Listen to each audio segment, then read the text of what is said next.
नमस्कार छात्रों, आपके YouTube channel by mystery knowledge में आज हमने कक्षा 11वीं और कक्षा 12वीं के विद्युत रसायन अध्याय से हमने एक वीडियो बनाने की कोशिश की है। आज के इस वीडियो में हमने कक्षा 11वीं के छात्रों के लिए और कक्षा 12वीं के छात्रों के लिए ही महत्वपूर्ण टॉपिक पर एक हमने वीडियो बनाया है। आप देख पाएंगे इसका टॉपिक का जो नाम है वो है विद्युत रासायनिक सेल। विद्युत रासायनिक सेल किन किन बिंदुओं के आधार पर हमें अध्ययन करना चाहिए जिससे हम परीक्षा में बहुत अच्छी तैयारी के साथ अपने अंकों को बेहतर से बेहतरीन की ओर ले जा सकते हैं। इस टॉपिक पे हम सबसे पहले जिन बिंदुओं की चर्चा करने वाले थे वो अभी आपके सामने आने वाले हैं। फिर भी मैं एक बार रिमाइंड कर दूं कि आज हम जानने वाले हैं कि विद्युत रासायनिक सेल के खोजकर्ता कौन है, इसकी सरल और नामांकित चित्र हम किस तरह से बना सकते हैं, नामांकित चित्र में किन किन भागों को हमें शामिल करना चाहिए इसके बारे में हम अध्ययन करेंगे। क्रिया विधि और क्रिया विधि का वर्णन हम किस तरह से कर सकते हैं। क्रिया विधि को जानने के बाद हम इसमें सेल में होने वाली अभिक्रियाएं अर्थात एनोड में किस तरह से अभिक्रियाएं होती हैं, कैथोड में किस तरह। नमस्कार छात्रों, आज हम आप सभी के सामने कक्षा 11वीं और कक्षा 12वीं के विद्युत रसायन चैप्टर से हम जिन चीज़ों की बात करने वाले हैं वो है विद्युत रासायनिक सेल। तो आइए हम देखते हैं विद्युत रासायनिक सेल क्या है, इसकी पूरी प्रक्रिया कैसे होती है, हम किन किन बिंदुओं पर बात करने वाले हैं। तो सबसे पहले मैं आप लोगों को बताना चाहूँगा कि विद्युत रासायनिक सेल में हम कौन कौन से बिंदुओं की बातें करने वाले हैं। तो आज के हम विद्युत रासायनिक सेल चैप्टर से जो चीजों की बात करने वाले हैं उनके लिए हमने अध्ययन का बिंदु जो सेलेक्ट किया है जिस विषय पर हम बात करने वाले हैं। सबसे पहले हम बात करेंगे छात्रों की इतिहास एवं खोजकर्ता। इतिहास एवं खोजकर्ता का आशय यह है कि विद्युत रासायनिक सेल की खोज कब हुई, किनके द्वारा इसके बारे में जानकारियां दी गई थी और इसके प्रयोगों को उन्होंने किस तरह से संचालित किया था। तो इसके विषय में हम इस बिंदु पर जानने का प्रयास करेंगे, इतिहास और इनके जो खोजकर्ता है उनके विषय में। दूसरा जो टॉपिक है आज इसी के अंतर्गत हम देखेंगे कि विद्युत रासायनिक सेल का सरल नामांकित चित्र हम किस तरह से बना सकते हैं। तो सरल नामांकित चित्र बनाने की प्रविधि पर हम बात करेंगे। तीसरा जो प्रोसीजर है वो है क्रिया विधि का वर्णन करना। सामान्य रूप से हम देखते हैं कि जब हम नामांकित चित्र बनाते हैं तो चित्र बनाने के बाद उसमें जिन अवयवों का हम उपयोग करते हैं उन अवयवों की क्रिया विधि का वर्णन हमें करना होता है। तो हम क्रिया विधि का वर्णन किस तरह से कर सकते हैं, कौन कौन सी बातों को हमको उसमें लिखना चाहिए जिससे हमारा जो चित्र की सारी बातें हैं वो उसमें समाहित हो सके। अगली और चौथी बिंदु है सेल अभिक्रिया का हमको समीकरण लिखना आना चाहिए, अर्थात यह जो सेल है उसमें किस तरह की अभिक्रिया हो रही है, अर्थात ऑक्सीकरण हो रहा है, अपचयन हो रहा है, या दोनों ही अभिक्रियाओं को किस तरह से जोड़ा जाता है। तो उन अभिक्रियाओं को सेल अभिक्रियाओं के समीकरण के रूप में हम लिखते हैं। अगला बिंदु जो पांचवा बिंदु है वो है सेल अभिक्रियाओं को लिखना, जिसे हम कहते हैं सेल अभिक्रियाओं का निरूपण करना। अंतिम और महत्वपूर्ण बिंदु है लवण सेतु बनाना एवं उसका उपयोग। तो हम आज की कक्षा में इन सभी बातों को जानने का प्रयास करेंगे, जो कि फिर से मैं दोहराना चाहूंगा, खोजकर्ता और इतिहास के बारे में, सरल और नामांकित चित्र के बारे में, क्रिया विधि का वर्णन करना, सेल अभिक्रियाओं को समीकरण के रूप में लिखना, सेल अभिक्रियाओं को लिखना या निरूपित करना, लवण सेतु के उपयोग के बारे में हम चर्चा करेंगे। तो प्यारे छात्रों, सबसे पहले हम बात करते हैं खोजकर्ता एवं इतिहास। खोजकर्ता और इतिहास के बारे में मैंने आप लोगों से जो बातें कही उसमें हम जानने के प्रयास करते हैं कि विद्युत रासायनिक सेल, ये जो विद्युत रासायनिक सेल जिसकी हम अभी चर्चा करने वाले हैं, तो इसकी खोज सबसे पहले कब और किनके द्वारा की गई थी। तो विद्युत रासायनिक सेल की खोज जो है वो आप लोगों को अगर किताब को उठाकर आप देखेंगे तो आप लोगों को दो सन आप लोगों को लिखा हुआ मिला होगा, एक होगा 1780 और दूसरा होगा सन 1800। इन दोनों में ही अगर हम देखें सन 1780 में एल गैल्वेनी नाम के वैज्ञानिक ने इस प्रयोग को किया था। ये 1780 में आप देखेंगे एल गैल्वेनी नाम के वैज्ञानिक ने इसका प्रयोग किया था जो सफल प्रयोग था। और सन 1800 में हम इसको देखते हैं ए वोल्टा ए वोल्टा हम यहाँ पर लिख सकते हैं इस तरीके से ए वोल्टा।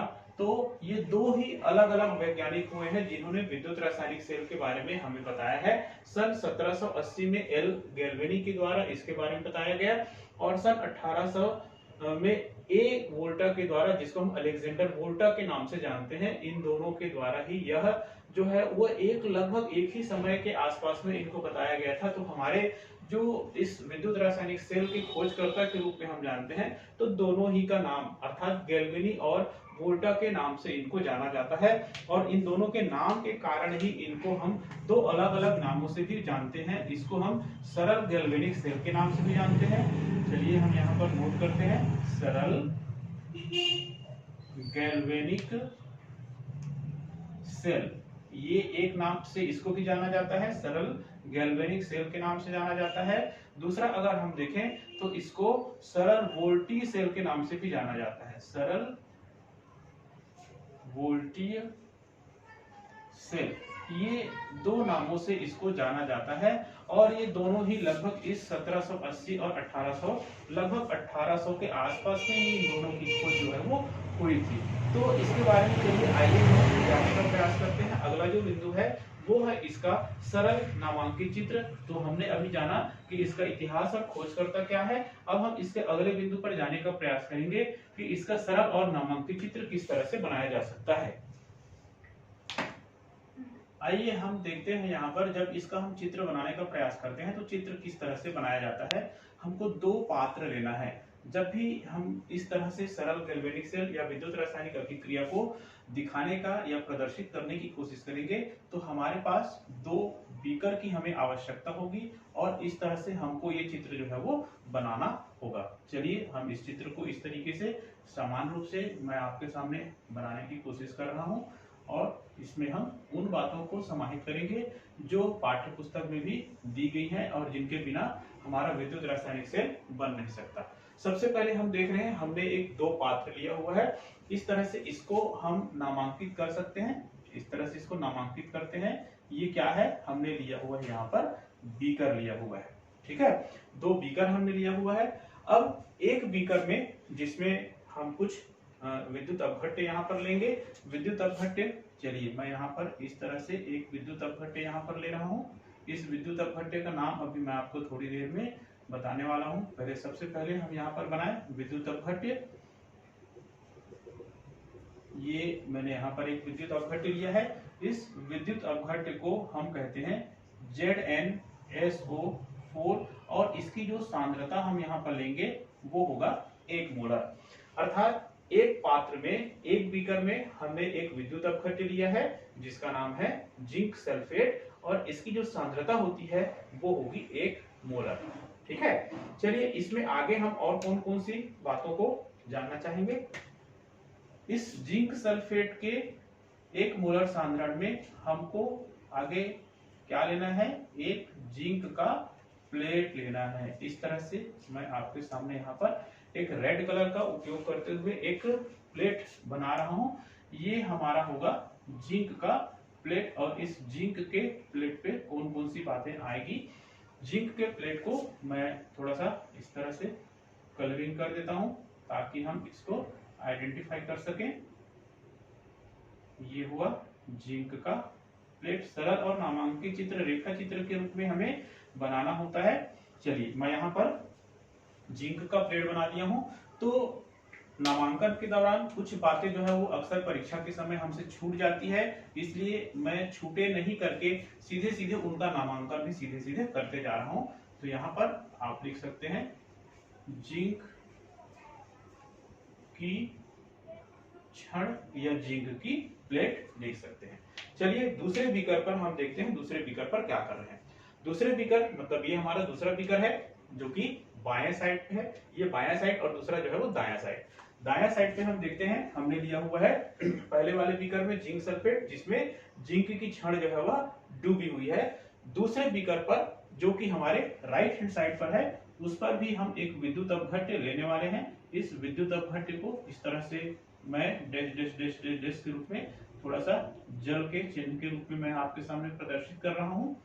यह एक विद्युत अपघट्य है अभी आपके सामने इसका नाम भी आ जाएगा। चलिए, ये विद्युत अपघट्य जिसका नाम है CuSO4, आप बिल्कुल पहचान गए होंगे। CuSO4 इसका फार्मूला है, इसे हम कहते हैं कॉपर सल्फेट। तो कॉपर सल्फेट का जो सांद्रता होगा वह भी हम यहाँ पर 1 मोल अर्थात 1 मोलर सांद्रता का कॉपर सल्फेट विद्युत अपघट्य यहाँ पर हम दूसरे पात्र में ले रहे हैं। अब इसमें देखते हैं कि इसमें भी हमें कुछ क्षण की आवश्यकता होगी। वो क्षण कौन सा है? चलिए, इस तरह से इसको भी हम एक क्षण को यहाँ पर लेते हैं। ये मैं जो क्षण ले रहा हूं इसका नाम आप समझ चुके होंगे। अगर आप नहीं समझे हैं तो जरूर समझने का प्रयास कीजिए बेटा। इसमें हमको लेना है कॉपर की क्षण। यहाँ पर हमको कॉपर की क्षण लेनी है। चलिए, मैं इस तरह से इसको रेखांकित कर देता हूं ताकि हम इसको थोड़ा सा अच्छे से समझ सकें। तो अभी मैंने आपके सामने बनाया कॉपर सल्फेट की विलयन में डूबी हुई कॉपर का यह क्षण। क्यों भाई? इसका नामांकन हम साथ में करते चले, जिससे हमसे कोई भी नामांकन जो है वह छूटेगा नहीं। चलिए, ये हमने CuSO4 का नामांकन कर दिया। अभी इसका हम नामांकन करते हैं। ये क्या है? Cu की क्षण। अब इन दोनों ही बिंदुओं को अर्थात ये जो हमने परिपथ के रूप में इसको हम जोड़ने का प्रयास करते हैं। ये दोनों ही हमने जो प्लेट ली हुई है, जिंक की प्लेट और कॉपर की प्लेट, इन दोनों ही प्लेट को हम जोड़ने का प्रयास करते हैं और इसको हम इस तरह से जोड़ देते हैं। जोड़ते समय ध्यान रखें, हमें एक मीटर का उपयोग करना होगा। मीटर का उपयोग क्यों करना होगा? क्योंकि हम जब तक मीटर का उपयोग नहीं करेंगे हम यह नहीं जान पाएंगे कि इसमें से धारा आ रही है या नहीं। तो यहाँ पर हम दो तरह के मीटर का उपयोग करते हैं और वो कौन सी मीटर होगी? तो यहाँ पर आप गैल्वेनोमीटर का उपयोग कर सकते हैं। तो मैं यहाँ पर लिख देता हूं इस तरीके से, गैल्वेनोमीटर। ठीक है, यहाँ पर हम गैल्वेनोमीटर का उपयोग कर रहे हैं। अभी देखिए, हमारा चित्र जो है वो आपको लोगों को लग रहा होगा कि हमारा चित्र क्या पूरा हो चुका है? बिल्कुल नहीं, अभी हमारा चित्र पूरा नहीं हुआ है। अभी एक महत्वपूर्ण चीज हमें यहाँ पर बनाना होगा जो कुछ इस तरह से होगा। चलिए, उसको भी मैं आपके सामने यहाँ पर प्रदर्शित कर दूं। एक समकोण की आकृति में इस तरह से समकोण की आकृति पर हमको एक 90 अंश की जुड़ी हुई एक U आकार की नली लेने की आवश्यकता होती है। ये U आकार की जो नली है वो क्या कहलाती है, ये हम अभी जानने का प्रयास करेंगे। आप में से बहुत सारे छात्रों को तो बिल्कुल बेटा ये पता होगा कि U आकार की जो नली है वह क्या कहलाती है। फिर भी मैं यहाँ पर आपके सामने इस तरह से लिख देता हूं, ये कहलाता है लवण सेतु। लवण सेतु, ठीक है। लवण सेतु के लास्ट के जो किनारे किनारे वाले भाग होते हैं, यहाँ पर किनारे किनारे वाले भाग में यहाँ पर होता है कॉटन, ठीक है। तो हम इसको कह सकते हैं रुई लगा हुआ है, यहाँ पर रुई का फाहा जिसको कहा जाता है। और ये जो लवण सेतु है वो कैसे बनाए जाते हैं, कौन कौन से पदार्थ या कौन कौन से रासायनिक तत्व इसके यौगिकों के रूप में उपयोग किया जाता है, उन चीजों को अभी हम आपके सामने प्रस्तुत करेंगे।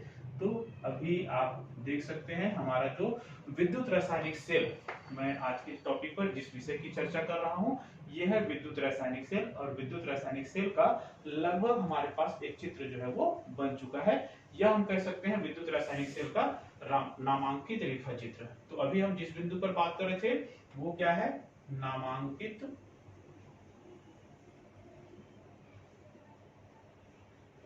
रेखा चित्र। एक बार मैं फिर से आपके सामने यहाँ पर बताना चाहूंगा कि हमने जो रेखा चित्र यहाँ पर बनाया हुआ है, इस रेखा चित्र में कौन कौन सी बातों को हमने शामिल किया है।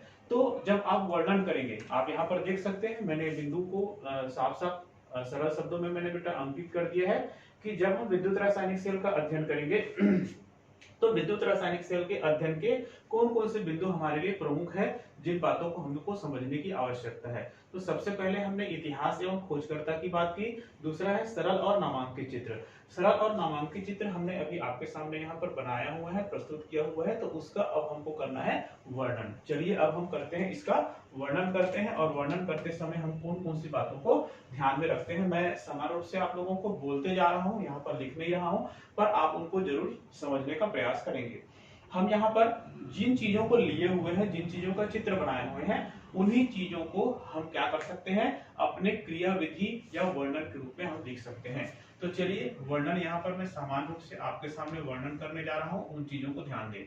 हमने बेटा सबसे पहले लिया है 2 बीकर, ठीक है। तो हमने यहाँ पर क्या लिया हुआ है, 2 बीकर लिया हुआ है। बीकर के साथ आप देख सकते हैं ये बीकर लिया हुआ है, और बीकर के बाद हमने लिया हुआ है CZN की छड़ प्लस Cu की छड़ अर्थात कॉपर की छड़ ली हुई है। विद्युत अपघट्य लिया हुआ है, यहाँ पर विद्युत अपघट्य के रूप में हमने जो ZnSO4 है, तो जिंक सल्फेट जो कि 1 मोलर सांद्रता का विद्युत अपघट्य लिया हुआ है। इस 1 मोलर विद्युत अपघट्य की सांद्रता जहां पर हमने ली हुई है, उसमें Zn की छड़ को हमने डुबा दिया हुआ है, ठीक है। तो मैं फिर से यहाँ पर आपको बताना चाहूंगा कि हमने 2 बीकर लिया हुआ है। एक बीकर में हमने पहले बीकर में जो कि लेफ्ट हैंड साइड पे है, लेफ्ट हैंड साइड के बीकर पे हमने ZnSO4 लिया है, जिसकी सांद्रता 1 मोल है। 1 मोलर की सांद्रता का हमने विद्युत अपघट्य लिया हुआ है।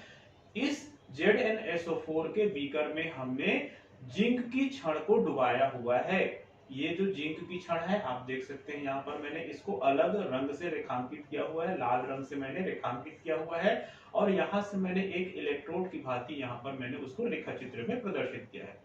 दूसरे बीकर की ओर चलते हैं बेटा। दूसरे बीकर पे आप यहाँ पर देख सकते हैं हमने लिया हुआ है कॉपर सल्फेट का विलयन लिया हुआ है। कॉपर सल्फेट का जो विलयन है वह भी 1 मोलर की सांद्रता का लिया हुआ है। कॉपर सल्फेट विलयन में जो हमने इलेक्ट्रोड का उपयोग किया हुआ है वह भी कॉपर की है, अर्थात इसको हम कहते हैं कॉपर की छड़। तो कॉपर की छड़ से भी हमने एक विद्युत का तार जो है वो प्रवाहित किया हुआ है। दोनों ही विद्युत के तार को, अर्थात दोनों ही तार को एक हमने परिपथ के रूप में जोड़ने का प्रयास किया हुआ है। और परिपथ में आप देख रहे हैं यहाँ पर मैंने एक मीटर जैसा कुछ चीज लगाया हुआ है, इसको हम गैल्वेनोमीटर के नाम से जानते हैं। यहाँ पर 2 मीटर का उपयोग किया जा सकता है, गैल्वेनोमीटर या फिर वोल्टमीटर का उपयोग किया जाता है। जनरली हम गैल्वेनोमीटर का उपयोग इसलिए करते हैं क्योंकि विक्षेप का जो दिशा है, अर्थात बाएं दिशा की ओर विक्षेप है या दाएं दिशा की ओर है, इनको जानने के लिए हम गैल्वेनोमीटर का उपयोग यहाँ पर करते हैं। इसको हम कहते हैं कुंजिका, या हम यहाँ पर प्रदर्शित करते हैं, इसके लिए हम के शब्द का उपयोग करते हैं, कुंजिका, जो कि स्विच के रूप में एक काम आता है। तो इस तरीके से समान रूप से हमारा परिपथ हो गया है। अब आप देख रहे हैं कि यू आकार की एक नली जो है वो दोनों बीकर से जुड़ी हुई है। इस यू आकार की नली जो होती है इसको हम कहते हैं लवण सेतु। ये जो लवण सेतु होता है वह किन चीजों से बनाई जाती है, तो लवण सेतु किन चीजों से बनाई जाती है उसके बारे में मैं थोड़ी सी जानकारी आप लोगों को दे दूं। वृहद जानकारियां जो है वो अभी हम जब इसकी चर्चा करते जाएंगे तो हम बिल्कुल से जानते जाएंगे। लवण सेतु जो होता है वह किससे किससे मिलकर बनाए जाते हैं, चलिए फिर भी थोड़ी सी चर्चा साथ साथ चलते रहे। लवण सेतु जो है वह KCl plus KNO3 plus K2SO4 अर्थात पोटेशियम क्लोराइड, पोटेशियम नाइट्रेट और पोटेशियम सल्फेट का जो सॉल्यूशन होता है, उस सॉल्यूशन को अगर नामक जेली के माध्यम से इसको पेस्ट के रूप में, जेली या पेस्ट के रूप में इसके अंदर लिक्विड के रूप में भर दिया जाता है, और ये एक जेल की तरह होता है। और इसकी जो किनारे किनारे वाला जो भाग होता है, यहाँ पर आप देख रहे हैं किनारे किनारे भाग में, जिसको मैंने थोड़ा सा डार्क किया हुआ है इस तरह से, यहाँ पर हम लगाते हैं रुई का फाहा। ये रुई का फाहा इसलिए लगाया जाता है ताकि इसमें जो विद्युत के अपघट्यों को इस तरह से भरा गया है, यहाँ पर जो विलयन हमने लिया हुआ है वो इस विद्युत अपघट्य में नहीं गिर जाना चाहिए, ना गिरे, इसलिए हमने इसको यहाँ पर रुई के फाहा के द्वारा लेते हैं। चलिए अब हम आगे बात करते हैं कि इसमें जो क्रियाविधि है वो कैसी होती है। तो मैंने समान रूप से वर्णन किया कि इसमें जो चीजें हैं उन चीजों को हम जानने का प्रयास अभी हम कर सकते हैं।